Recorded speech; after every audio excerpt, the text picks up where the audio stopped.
Hey guys, it's your girl Lira, and you're listening to Self-Reflection Podcast. Thank you guys for joining me on another episode of Self-Reflection Podcast. I pray and I hope that this conversation is going to find you guys in the best state that you can be in for yourself today.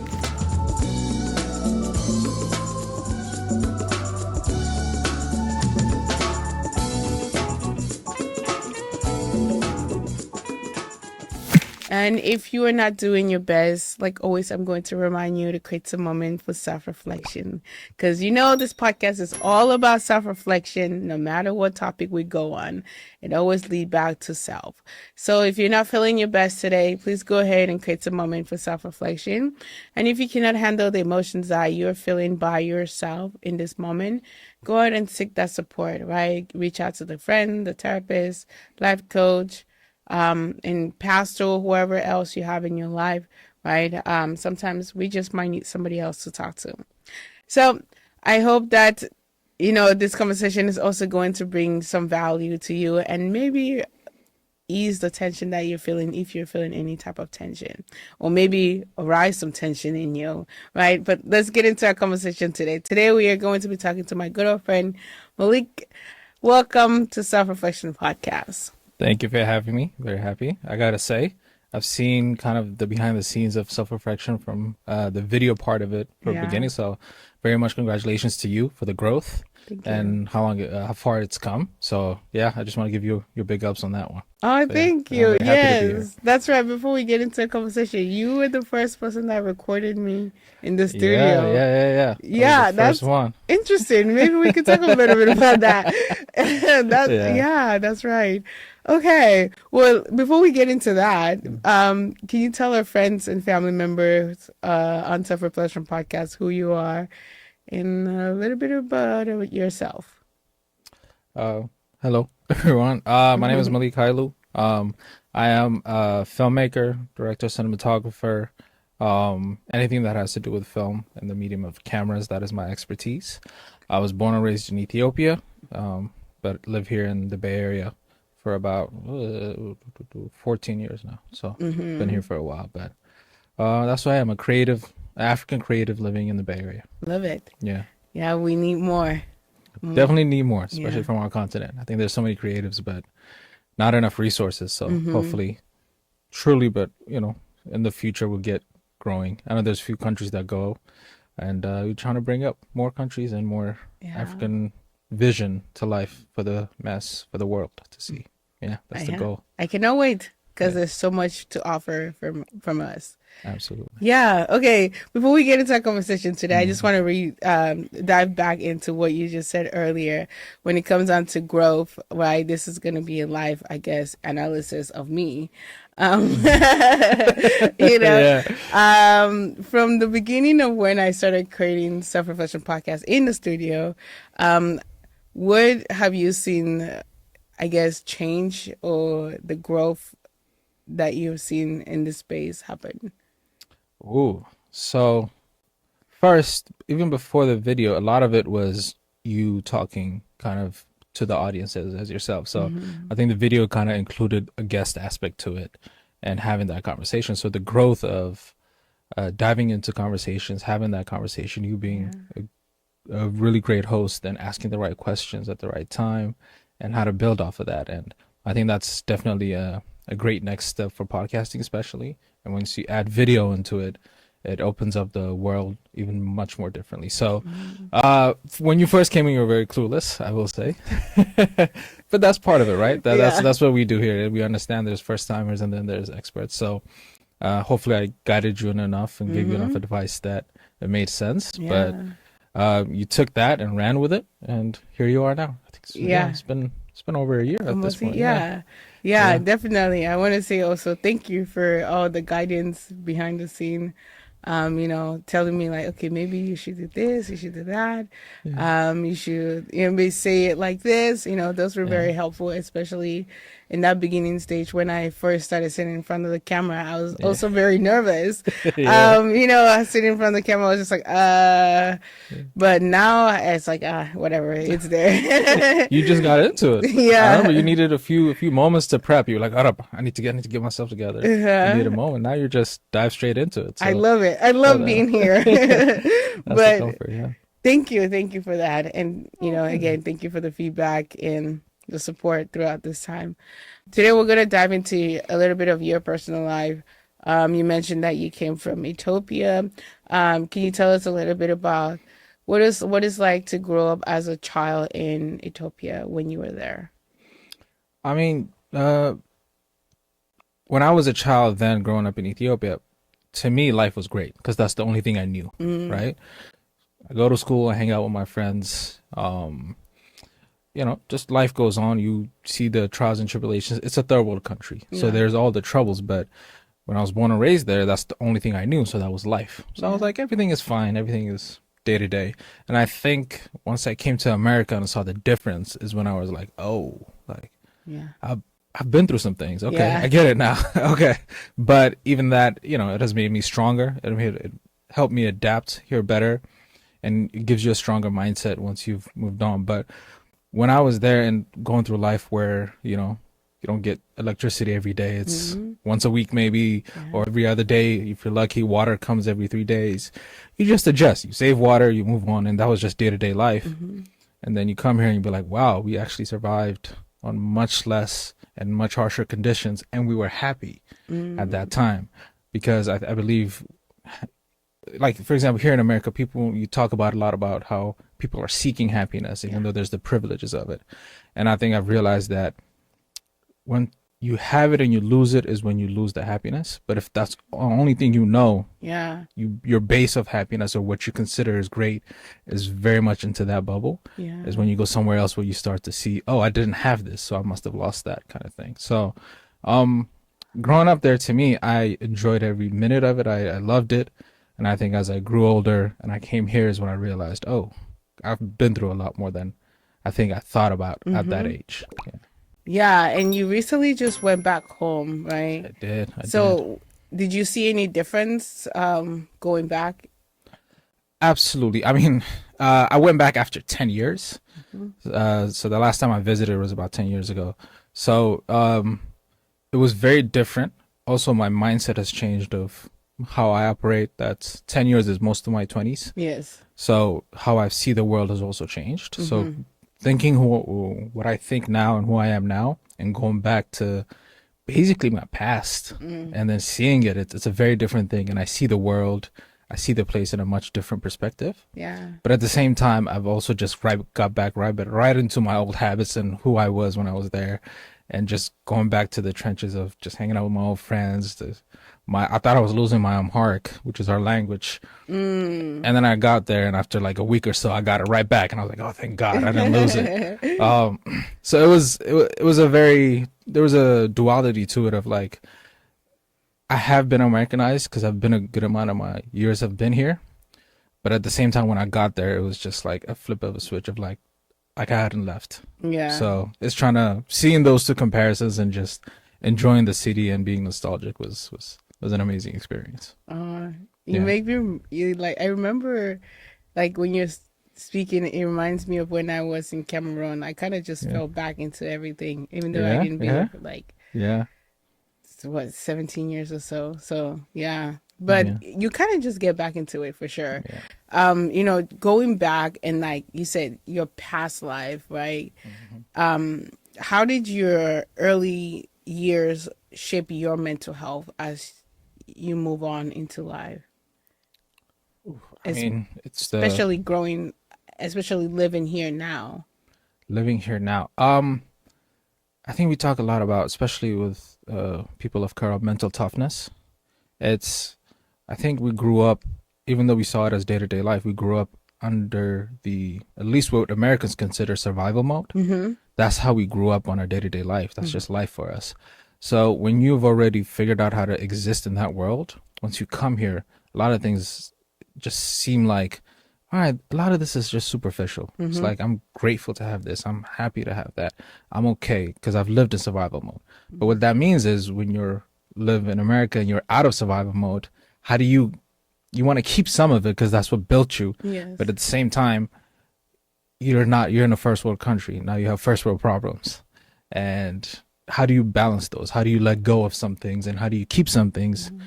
to still feel like you are yourself, but also to take advantage in the world that you're in. So there's this balance and tug and pull that happens, especially I see a lot of it through children of immigrant or kids that moved at an early age. Mm-hmm. I think anywhere under, I think 18, Yes. when you move, there's this thing of like, you still, everything is, as an African, has been ingrained in you. Yeah. And then you still open-minded enough to take in a whole different culture at the same time. So you'll have this duality and sometimes an identity crisis of such. Mm-hmm. And it's a very interesting thing. I think my mid-20s, I kind of had the crisis of like, who am I? Like, Yeah. what is this? But slowly but surely you figure it out. Yeah, I definitely face identity crisis as well. Right? As Yeah.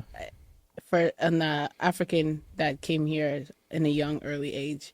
Yeah. For a long time, it's like, okay, do I want to keep going back into my African roots and culture, or how can I like stay Americanized and still survive in this world? So, Yeah. when you move here in high school, what are some challenges that you face as a young boy, African young boy, in American school system? So first of all, I went to 3 different high schools. Oh, that's So I felt like I was restarting almost every year. yeah. So my 9th and 10th grade, I was still back in Ethiopia. And those are the kids I grew up with. And there, there isn't much of a middle school, elementary. You just start from kindergarten all the way up. It's the same school for us. Oh. So a lot of the people from kindergarten all the way up till I was 10th grade when I moved, I grew up with everybody. So it's just like I knew everybody ins and outs. Like we were very close. Then I moved to America my junior year, I guess 11th grade. And I went to Walnut Creek is the first place I moved. And Walnut Creek is what I thought America was. Because when, as African, what America is. The Yeah. white picket fences, the suburban neighborhood, seeing a lot of white people. So I got what I expected. Yes. So I was like, all right, this is America. I didn't realize how diverse it was. That was later on. But once I got there, so I was like, okay, I would get this. But then I think the biggest culture shock for me was I knew English, but then there's American English of the slangs, the abbreviations, the innuendos, like all these like different slang and way of talking. So I felt out of place because I had practiced English so long. So I was like, oh, I'm gonna be fine, I'm gonna be great. But then I hear people talking, I'm like, what is these people talking about? And then the culture shock of just learning new things and everything. I was expecting it, but at the same time, the culture shock was kind of big. I think mostly when I went to my senior year, I moved to Oakland, and I went to Oakland International High School, which is a high school for immigrant students from all over the world, and they changed the curriculum to help for immigrant students to kind of understand and better English. And when I went there is what I understood how diverse America was, because I was with another immigrant student from Congo or Mali or from El Salvador or from Cambodia. And all of us at the same time are trying to figure out life in America. We're all on the same, we all came in the first year or two, Yeah. and we're all trying to discover America. So we kind of just bonded together of like, we're all going to figure it out together. So for me, being in Walnut Creek was very tough because I felt like I was always trying to catch up to something. I'm trying to learn this thing. I'm trying to learn that thing. And we were in a school over like 2,000 students, and everybody's coming to you. Oh, you're that African kid. You're that African kid. And of course the stereotypical African questions and all those. And then immediately I went to a high school where almost every single student is in the same position that I am. And then that made life. That's one of my senior year in that high school was probably the best experience I ever had. Yeah. Yeah. That's nice. I got lucky. Yeah, I got lucky that's on that really part. nice. Yeah. Does that still, do they still have that still here. today? Yeah. It's, Oh, wow. It's in North Oakland, 45th and Telegraph. Yeah. Still there. Yeah. When you talk about you got lost in your 20s, trying to find yourself. I guess, what were you looking for, and what self were you searching for? Or how did you feel lost?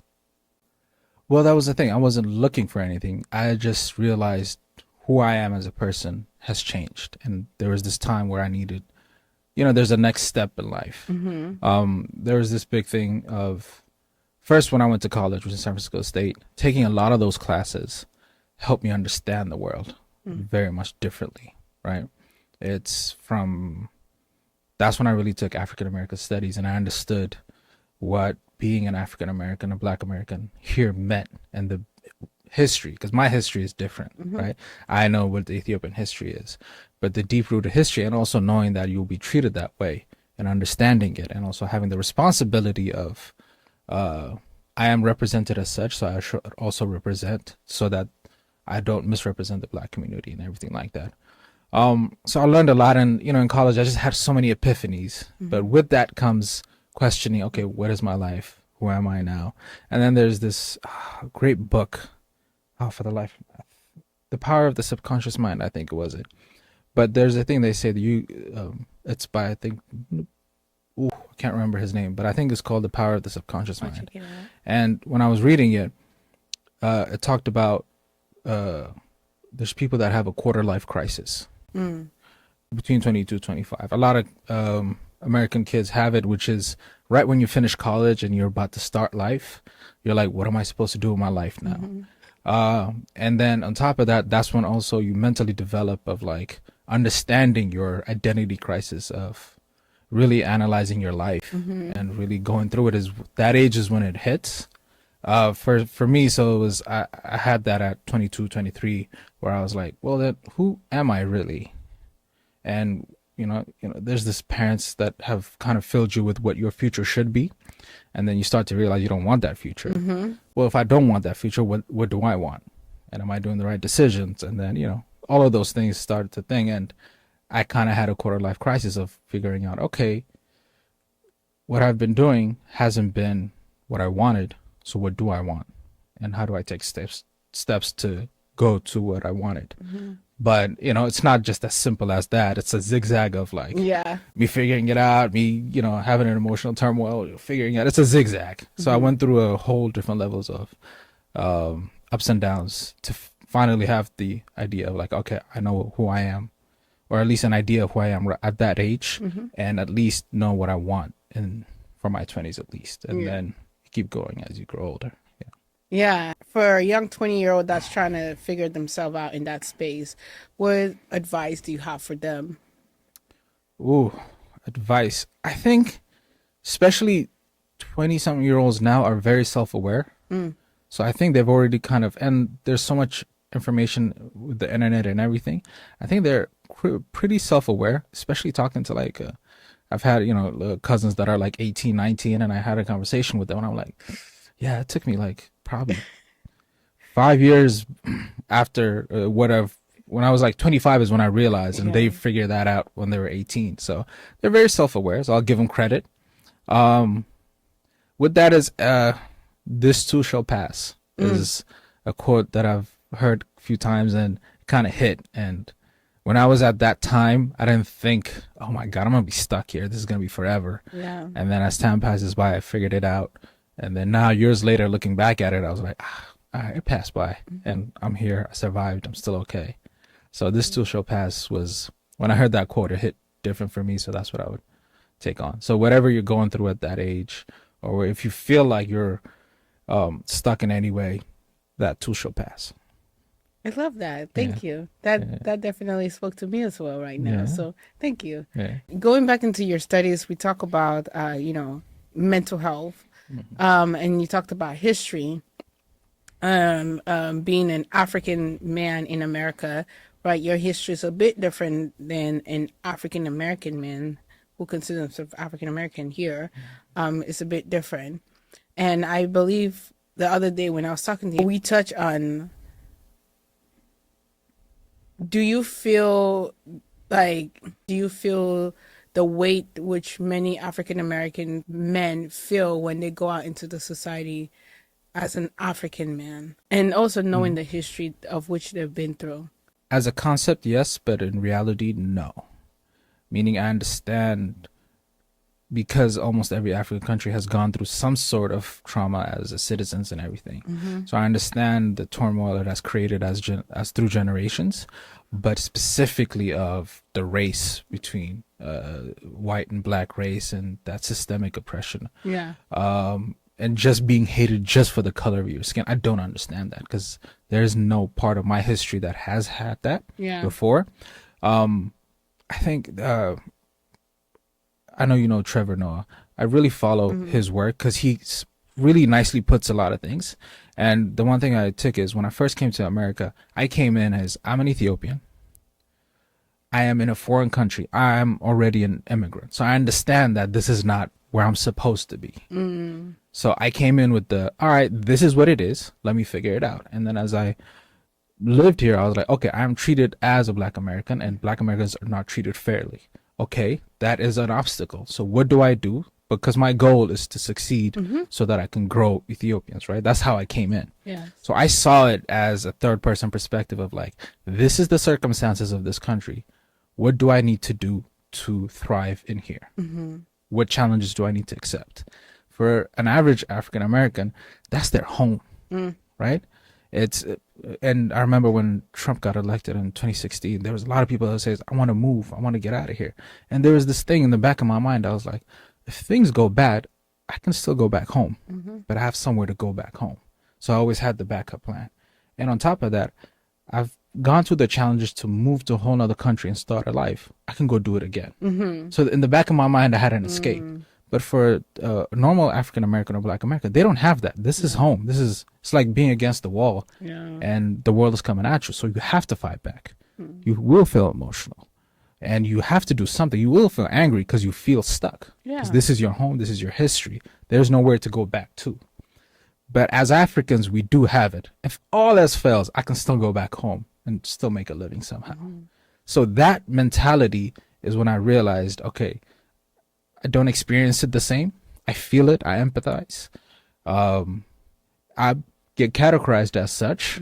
But the deep-rooted hurt, I do not have. So that's the biggest difference that I've noticed. And then going back to also, though, is, but once you understand it, you also need to respect it, because when you get treated as such, when you move forward in life, you also know that you're representing Black Americans, even though you are African. So when you move, you have to move with respect for Black Americans when you move in America. You know what I mean? Because you get treated the same. Yeah. And a lot of the things that I get from a lot of Black Americans is, you Africans, something happens, you be like, oh, I'm African. This got nothing to do with me. That's them.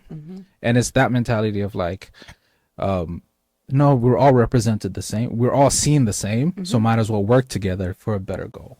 I definitely agree with you, because there's a lot of like conversation on social media, that is pinning a lot of Africans and African Americans against each other, right? So many conversation out there, but at the end of the day, it's like we're still being treated as one systematically, right? We're still being seen as the same people.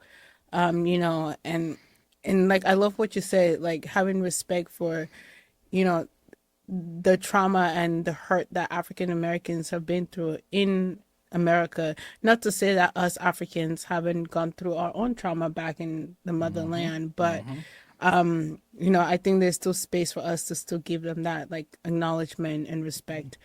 Even though some of our ancestors came from Africa, and help develop the space, and now maybe they're lost and they consider themselves African Americans, but it's a challenging place to be as an African sometimes, looking from my perspective out there. And it's like when I talk to older Africans, they'll always be like, I got my own problems. I don't need to add another whole different people's problems. And it's our age where we came here young, so we've seen it from a young age. So I feel like our age is kind of the age where it kind of bridges the gap, because we do have both identities in a way. So I think I wouldn't say fully our responsibility, but in a way responsibility to bridge the gap. It's hard to tell, a 50-year-old or a 60-year-old African that lives in America to be like, worry about Black Americans. They're just so stuck in their own ways. But what we can do is recognize it, and then when the future generation comes, they'll understand it even better. Yeah. And it'll be a better understanding to have unity. I love that. Yeah. Yes. Unity. Together, we can go farther. Absolutely. Right. And, recognizing that we're one people. All humans are one people, but recognize that we're one people. We're going to dive into mental health a little bit more here with men. The question is, coming from another man, by the way, why are men not taking mental health serious? I would say avoidance is probably the biggest thing. It's as all men, most African men and most men feel like you need to man up, you need to figure your own stuff out, and you don't need to burden others with your problem. You're responsible for your problems, and you need to fix it on your own. So being open about that, and telling it to the world or to others means you have failed and you can't do it on your own. And that's what we've been taught from a child is you got a problem, you go fix it. So that's why when a lot of men have the mental health, they don't want to talk about it because it's nobody's business in a way. But what that happens is when you don't have the tools to get through them, then you just create your own narrative. You create your own solution that might be the wrong solution. And then that ends up being a slippery slope into, toxic masculinity goes into that, or a lot of traumas just coming out at the wrong time. Yeah. And, men have the higher rate of suicide. So all of those things slowly lead up to that. And it's if you simply just talk about it, or have a space where you're comfortable enough to just open about it, it makes a world of difference. Absolutely. Yeah. Yeah. I think teaching emotional awareness, right, and how to manage your emotion is one of the greatest skills that we can teach anyone. And you talk about how, men have been told to just man up and keep it going, right? How do we begin to break this barrier between us saying man up, continue to be the man, but yet teach men how to manage their emotions? That's the goal. I don't have a specific solution. Okay. I From hope your perspective. from my perspective, I think it's almost always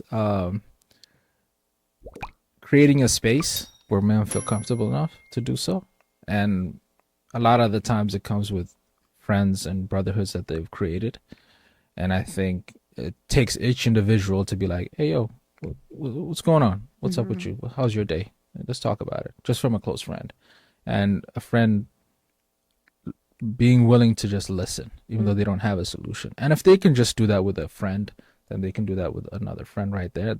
If you create, especially for African men, they need like a community of friends. As you know, African men sit around and they just roast each other. That's kind of your favorite, my favorite pastime as well. But add a little bit of just having a deep conversation here and there, and just let them vent about their day. And those simple reliefs, I think, help quite a lot, especially for African men, because it's hard to be like, go see a therapist. That's like, they'd have to go through a huge mental hurdle to accept that, even though it would be such an easy solution. But I think the small steps, right? There's a bigger goal, and then there's the short-term goal where you can work at it. So of course, the ultimate bigger goal is seeing a professional to help you through your emotions, which would be very ideal. But we can also do short-term goals of just being open with your friend and be like, hey, I'm going through this, I'm doing this. And then that friend being willing to listen instead of being like, I don't want to hear your problems. I got my own problems. Yeah. A lot of the times it's that, or when they talk about something, they'll find something funny because, humor is kind of a defense mechanism in a way for a lot of men as well. Yeah. So instead of doing that, just holding back and just be like, okay, what's going on? Yeah. And I like to do this with a lot of my friends, especially when it comes to close to the end of the year. I will always like to get together with my male friends, and I always ask them, what was your biggest challenge of the year and what's your highlight of the year? And everybody has to sit and listen and everybody has to talk about it. Oh. Or I have one other friend that he just comes up with so many philosophical questions and things that we need to think about, and he just throws it out there, and each of us have to come up with a well thought out answer from our perspective, with jokes aside and everything. So those small things I've seen in my life work very well, of just talking to a friend and that friend being willing to listen. And I think it always starts with us. If we're a good friend that listens, then you'll find a friend to listen to. So I think those small things, the short-term goals, will help us get a little bit further than where we are now. Absolutely. Yeah. I love that for you guys. Yeah. You don't find that often. Yeah, that was rare. Yeah. But it's also once you're in a certain life path, you start to become friends with other people that are like-minded as well. So for me, it's just slowly but surely, as I got through those lives, just the group of friends, like-minded friends, started to get together and kind of organically formed, and I got lucky in that. But I took the first step to seek out those friends. So that's the biggest first step that I took that really helped me. Yeah. And talking about African men, we love our traditional women, right? But the question is, are African men staying in that same traditional role as well when it comes down to family lifestyle? Because when we look into society today, most African men are saying, the women aren't traditional anymore, right? But are the men also staying in those roles?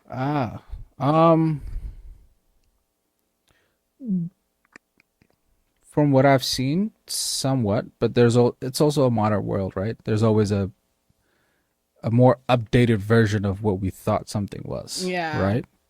And it's each gender wants to keep the advantages for themselves and don't want to give up what takes away from them. So everybody plays this, little hide and seek game of like, no, I don't want to give this up. But I want more of this. And I think that's so a lot of men would love the ease and the comfort of having a traditional wife, but at the same time, they don't want to have the responsibility of, like, for example, taking care of a whole family. So it's a modern day. It's a very nuanced answer. I would say generally, I think still African men still want a traditional woman. It's slowly changing. We'll see with the next generation, but at least from my peers and everything, with a lot of the Africans that I grew up with, especially in America, first they were like, no, I want a modern woman. I want different. I want all of this. And then as they got older, they're like, I think I want a traditional. Yeah. I mean, like the influence from fathers, uncles, or just life in general. So to be honest with you, I don't know the real answer for all of that is. I've seen both sides. I've seen men just want traditional women. I've seen men that just don't want to do anything with that and want to go into a whole different direction. That don't want relationships at all. So it's very nuanced. I don't know. I don't really know how to answer that one. Yeah. And then not to add on to that, but like, what do you think, what is the difference between a traditional woman? I know this, but like from a male's perspective, right? When you talk about a traditional woman, what's the criteria, or what is the difference from her to a more of a modern day woman? From my understanding, I don't really experience it as much, but from my understanding, a traditional woman is what we mostly call a housewife, a woman that stays at home, takes care of the house, takes care of the children while the father goes and works, and brings home the bread, and balancing. Wife runs the house, father, does the business, does the work, and feeds the family and protects the family. So that's kind of the generalization of traditional, but a lot of the times comes with the women not going to school because they're busy taking care of the home. And now life has changed. Yeah. And history has changed, and where we live in is different. So now there's very different balances. I mean, to give you an example, right? I didn't grow up in that kind of family, right? I grew up with a single mom, which is very rare also in an African culture. But my mom has a master's degree, and she went for full education, got the education, came back and raised us as a single mom. So I saw how people looked at her, and to me, I had a very different experience from the traditional, mom or father. So I guess in a way, I'm more Americanized before when I was a child. So to me, I saw how people treated my mom because she had the education. So they treated her differently. They treated her with a little bit more of respect. They actually sometimes did listen a little bit because she has the education. So I saw that level of respect, but at the same time, you see the disrespect just because she's a woman.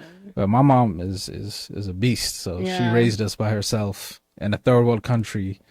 But thankfully, she also was very well educated, so she instilled very different lessons and educations for me and my sister. So I had a slightly different childhood than I guess you would call the typical African family.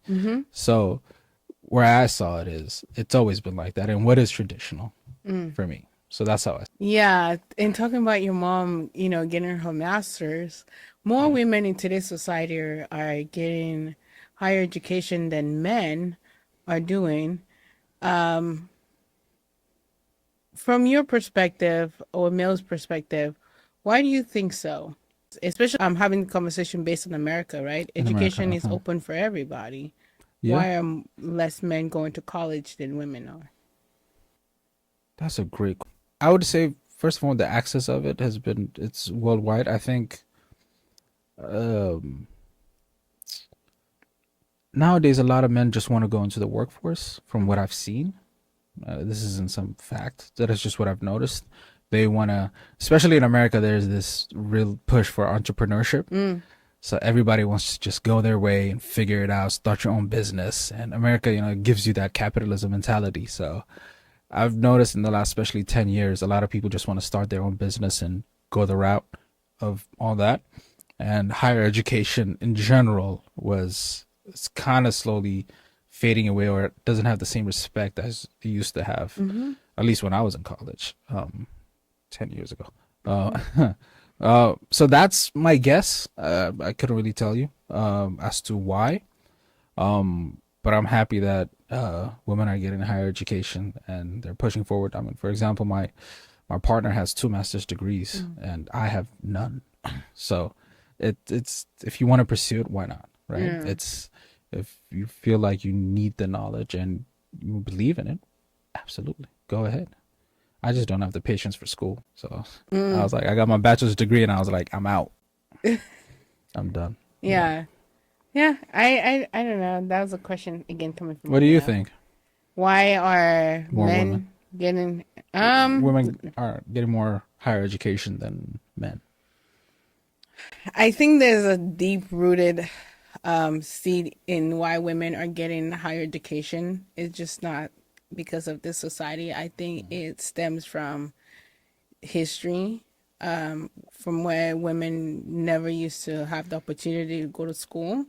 So once women, I guess, rights were given, there was this push for women go to school, go to school, go to school. And now because of that history, generational history, like setback that was there for many women, right? Now women are like, I want to be independent. So they're like going to school more. Because when you go to school, it's like there's a big possibility that you are going to get out and have maybe a job that will pay you money to survive and live, right? I think Somewhat. that to this day.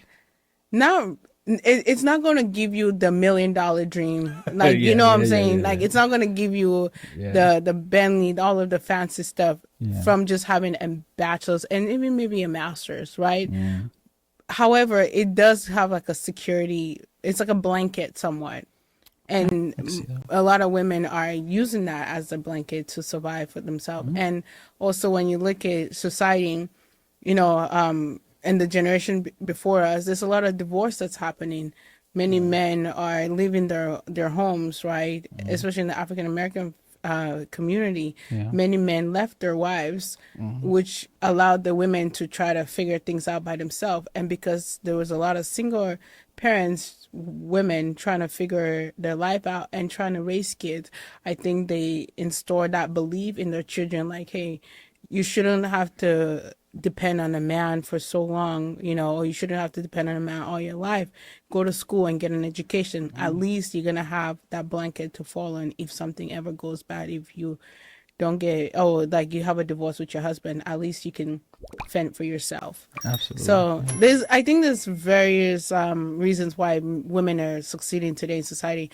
And I also think that from a grand perspective, there is this, maybe this is my own idea or I'm being a theorist here, but there's this big idea of like, let's push women up more and not men as much, because I don't think, yes, there are resources for men, but there's not enough as much as women has. I think women have a lot of resources in our society today that supports them to keep growing. Not to say that, you know, they shouldn't, right? They should, by all means. But I also think that society isn't doing that for men as well. Like, I think earlier when we talked about how society is telling men to be more macho, you know, push through and all of that. But for women, they'll be like, okay, what's going on? How can we help you be better in this space? Right. And also women get to, I think there's a lot of push for women to understand their emotions early on, because I think when you're able to understand your emotions and you're able to manage your emotions, you can kind of build a better life for yourself or try to map out a life for yourself.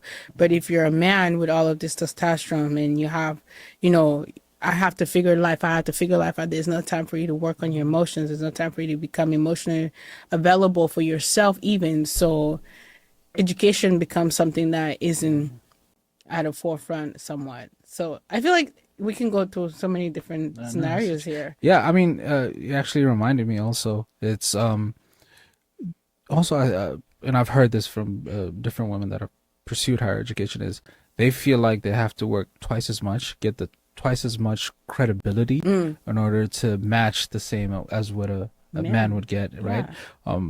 As African, as people of color, we have the same thing of like, I have to work twice as much to get half as far. Yes. Kind of we say. So I've heard quite a lot of women saying when they go to job opportunities, if they have the same degree of education as same a man, the likely of that man being hired is much higher, is much probable. But if you're stacked with all these resume of things, then, you know, hopefully you will be chosen for this job or opportunity. So they feel like they have to work twice as much to get half as far as well. And I've heard quite a few women say that. So that also could be a possibility of it. Yeah. I agree with you. You know, I definitely agree. And how's it been like for you? look at the CEOs, right? Most of them are men. Yeah, very true. But how's it been like for you? Because you're a woman as well, but not only you're a black woman. So you kind of tied in two different, you know, categories. And how's it been for you kind of managing through the space? The workspace. Well, I quit my job a couple months ago, so that's that. But I would say I haven't really had much like big corporate jobs to be able to say, oh, they didn't take me because of, you know, this and that. So I can't really speak about that. But I don't know. I don't think I've been into spaces where it requires me to validate my worth yet.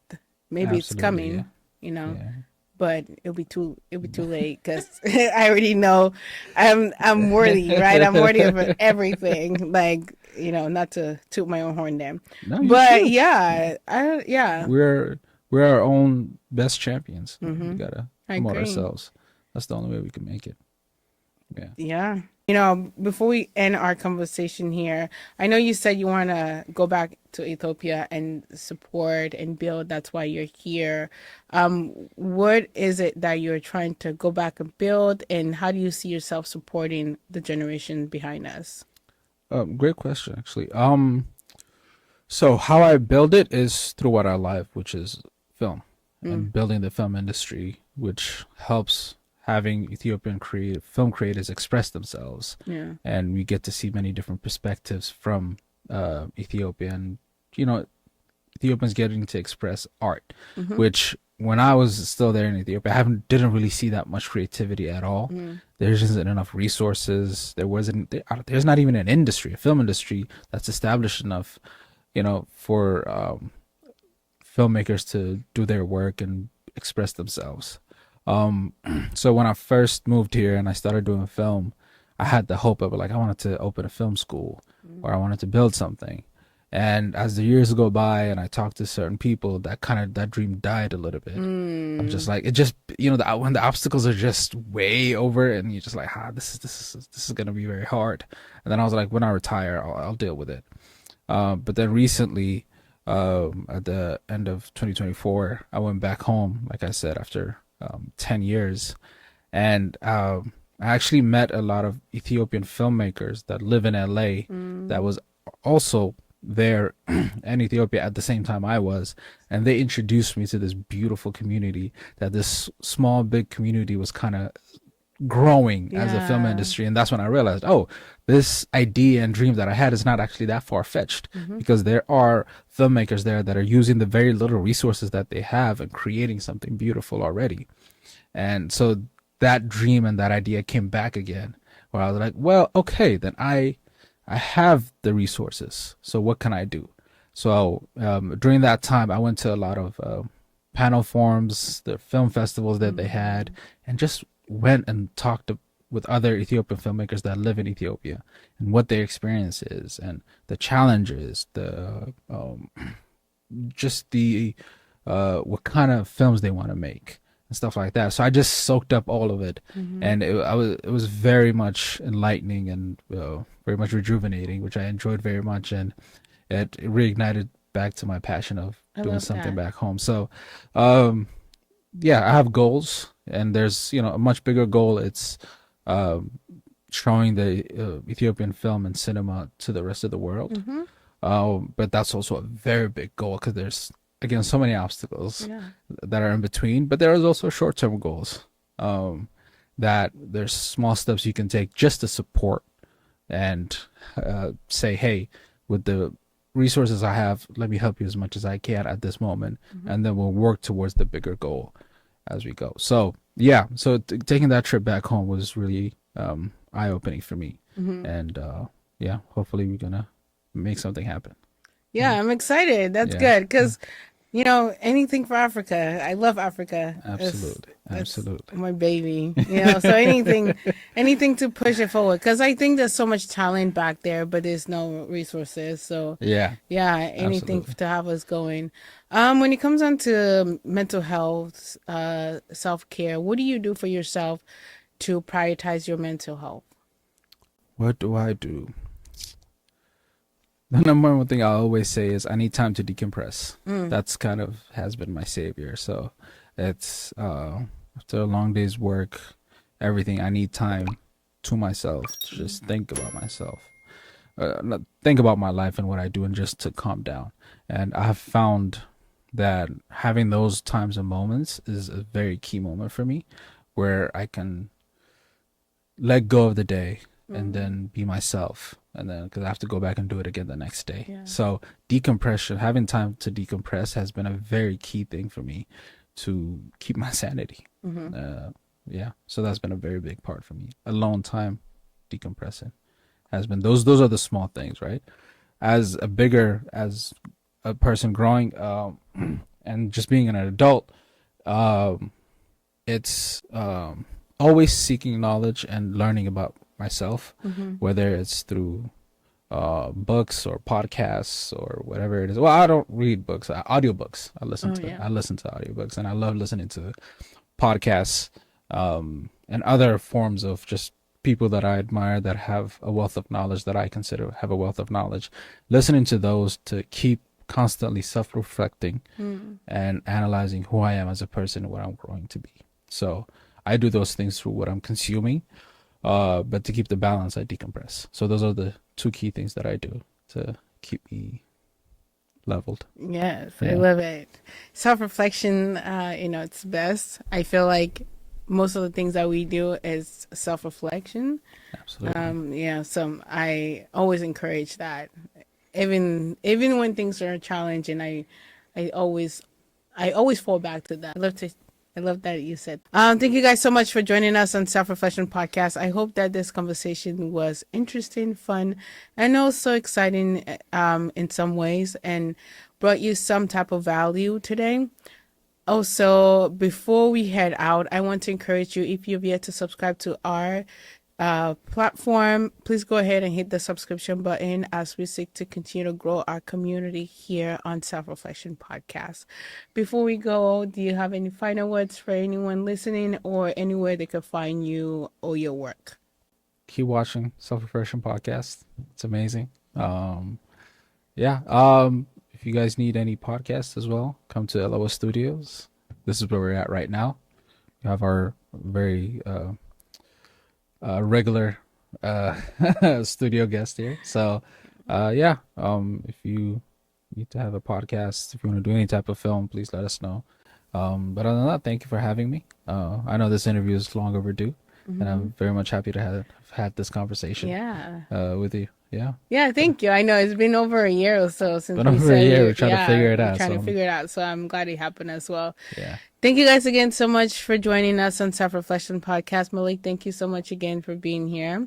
Very interesting conversation. I loved it. Loved hearing your childhood experience as well. And shout out to your mom for being such a brave soul. Absolutely. Yeah. She's a G. I love it. Shout out mom. There you go. Yeah.